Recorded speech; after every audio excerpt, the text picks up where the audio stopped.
Wow, that's pretty slick, man. Happy birthday to you.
Wow, that's pretty slick, man. John, wow, that's really cool.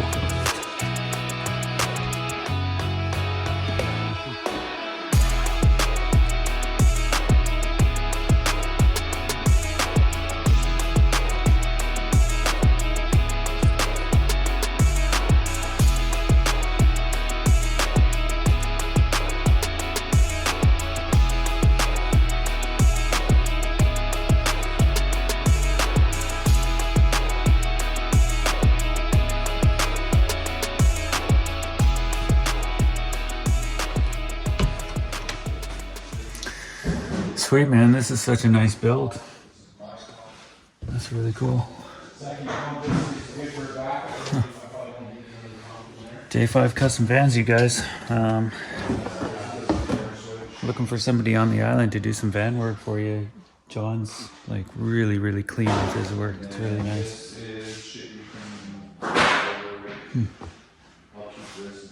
Wow.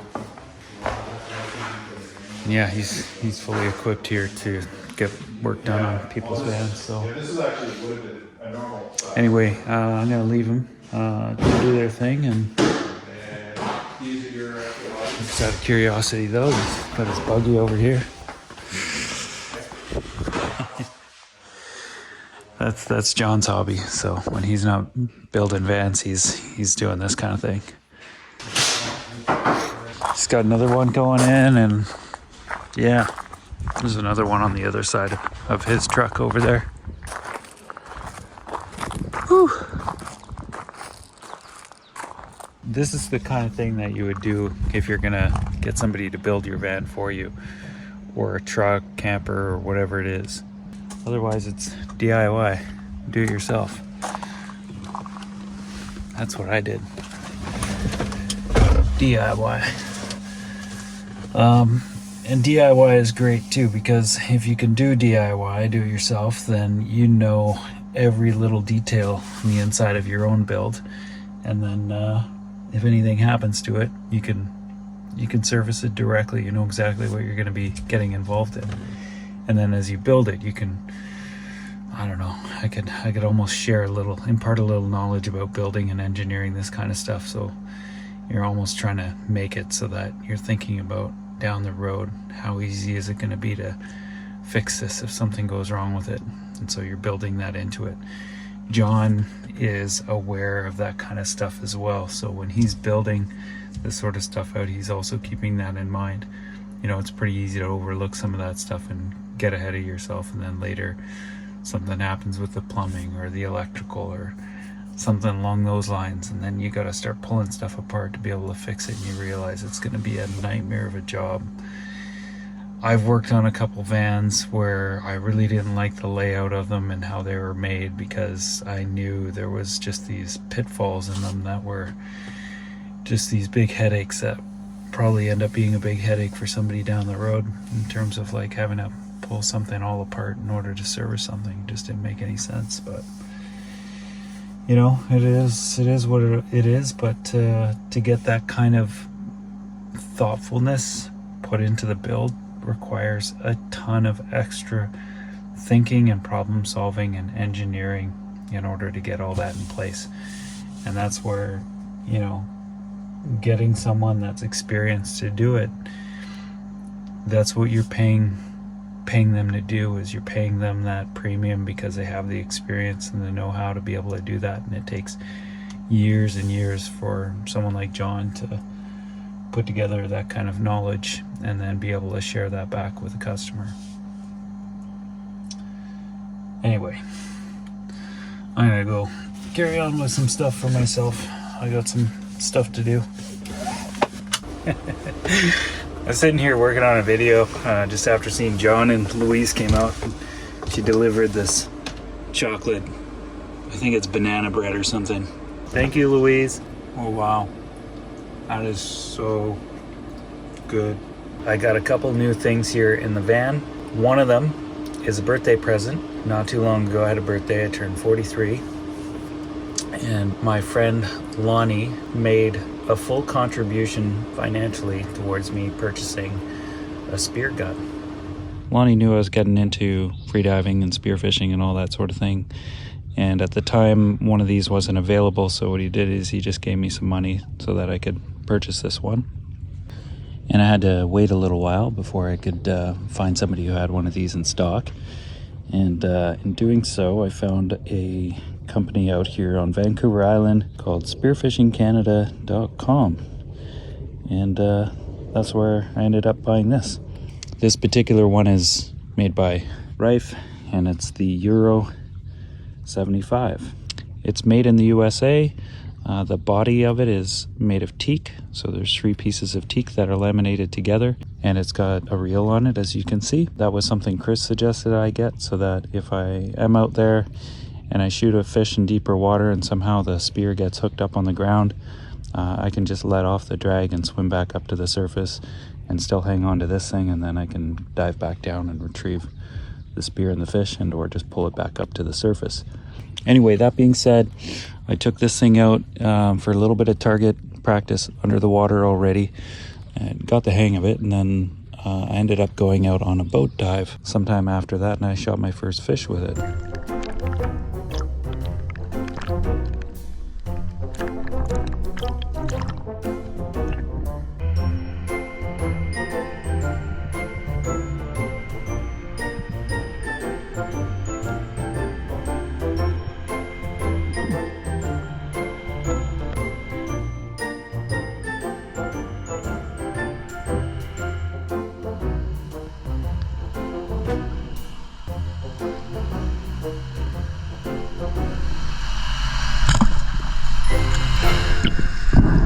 I ended up taking that fish to my cousin's place, and a bunch of family was there, so we cooked it up along with a smorgasbord of other delights, and I had dinner with those guys, and then that was that. So yeah, I'm looking forward to taking this out again. I'm also very much looking forward to going through these books. I've already read most of this one, but I haven't started this one yet, and I'll probably read up on this one next. This one's a huge one. This one's so full, you guys. Like, it's got tons of stuff. And then this one's seaweeds, and then this one's a really beautiful one on fish as well, so I can do some identification and hopefully share some of this stuff back with you guys, just with the channel, be able to share the wild a bit more, and building on this adventure of freediving. I also need to have a little piece of this. Oh, this is good.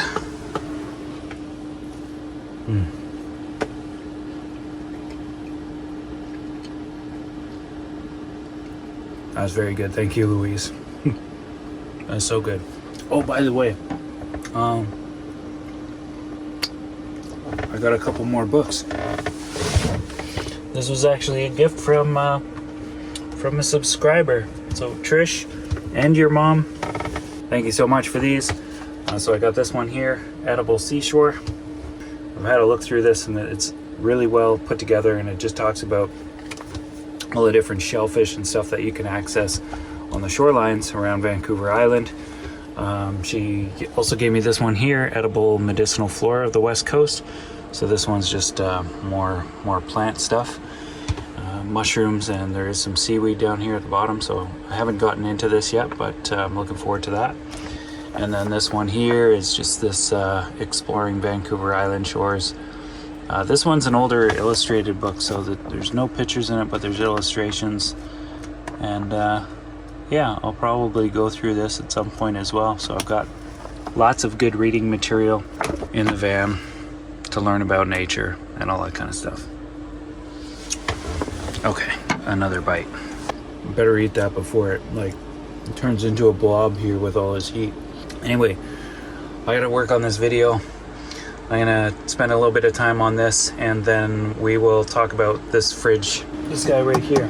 It's actually a pretty sweet little thing so far, and I'm really happy that I've got it in here. So, but yeah, hang on a sec. Oh yeah, that was a really good nap. I probably slept a little bit too long, but I needed that.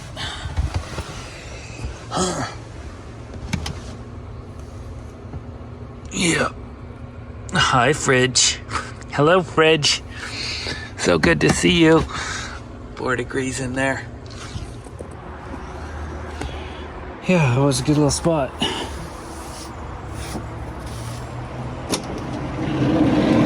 That nap was exactly what I needed. All right, so I repositioned. I had a call with my daughter, which was great, and a cup of coffee and all that kind of thing. So, but anyway, the fridge, that's it. So this one's by BougeRV, and it's a 30 quart fridge.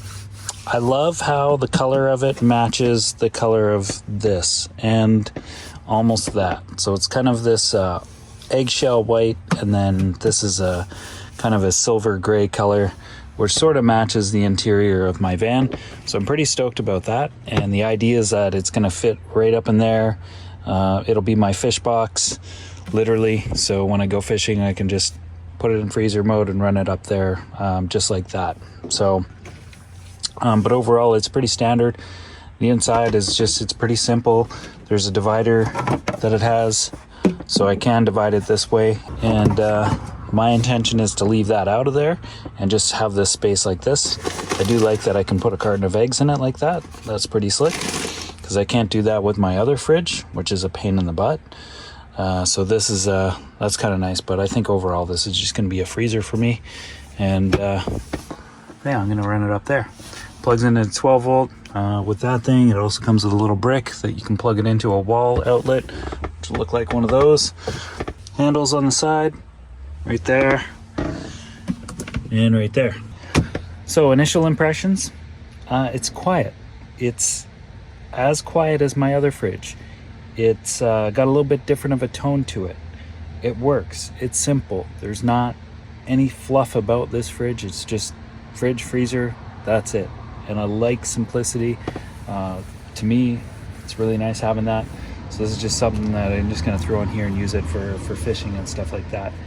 And some of those smaller trips. And then I can also, which is also great, because I can also, if I'm not fishing, and let's say I got some meat in my other freezer, I can just load this thing up and then hit the road for a lot longer, and then I can have a freezer inside of my van along with my fridge.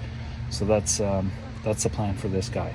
They make another one that has these little things here that you can put your seat belts through, so it would sit into a seat really well, just in like a minivan or something like that. But there you go. We're gonna put it to use. So, and check in with me later and see how I like it. But I've only had it in there for about 3 or 4 days at this point. Anyway, I'm gonna get that shoved back in that spot that I just wanted to pull it out so you guys could see that thing. I'll probably build some kind of thing up here so that it's got a little bit better of a system. Because for now, all I've got is a couple pieces of plywood down there plus a little foam mat just to try and balance it out, because the floor down there is lower than this floor, and it's just what I need to do to get it to sit there. So it does block off my access to up there. I can still climb over it to get into the front, which is fine, but it is easier for me just to walk around the outside of the van, and I've been doing that a lot more lately because there's been situations where I just piled up a ton of stuff up in that area, and I end up doing that anyway. But there you go. It's kind of a little bit weird for me, actually, sharing this stuff. So yeah, it's pretty cool to get a fridge freezer combo through a sponsorship brand deal, and then this spear gun, which I'm very excited about, and sharing this stuff with all you guys. And I don't know who's on the other side of the screen. Not that any of this stuff that I'm talking about needs to be private or anything like that. It's just kind of weird sometimes. And I don't know, there's this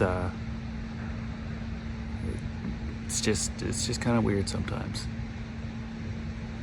Lately I've been feeling like I just want to chill and relax, and I guess not really be so extroverted in a way. Not to say like it's just like me speaking out to you guys on camera and stuff like that. It takes energy and some planning and stuff like that sometimes, especially when I talk about things that come in like a brand deal or something like that. And yeah, I don't know, it's just kind of weird. In any case, I don't know where I'm going with that. I'm just being a little bit more personal, I suppose, at this point.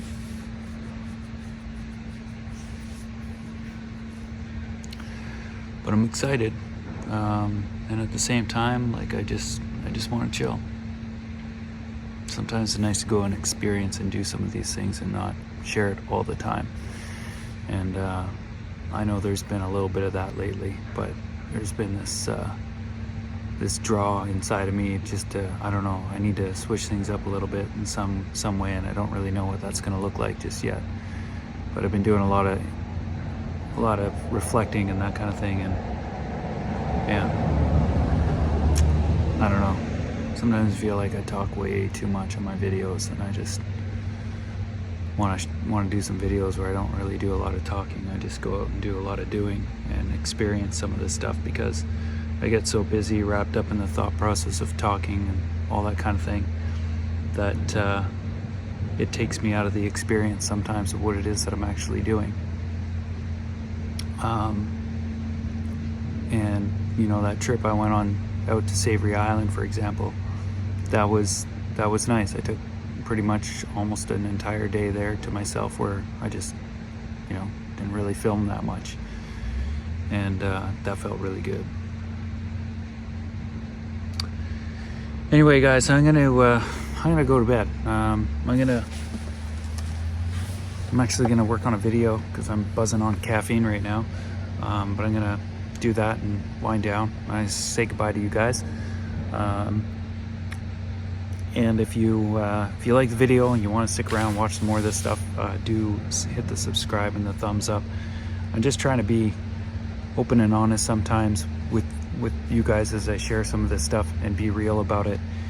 And to me, that's a pretty important part of what it is that I'm doing and sharing. And I like to also share a lot of the personal growth that I've been going through. Like when I moved into this van, you know, circumstances were very difficult for me, and I've grown and healed a lot by living in this vehicle, and it's served me really well. And I love this thing. You know, it's not a big vehicle, it's not like some of these other rigs, but I built it myself, and it just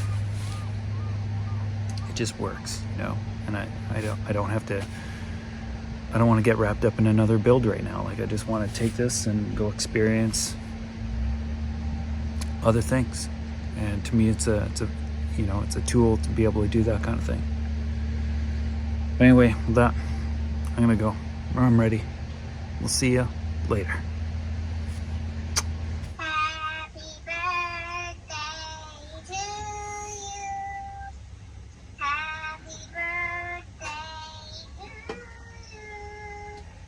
Happy birthday, dear Daddy. Happy birthday to you. Okay.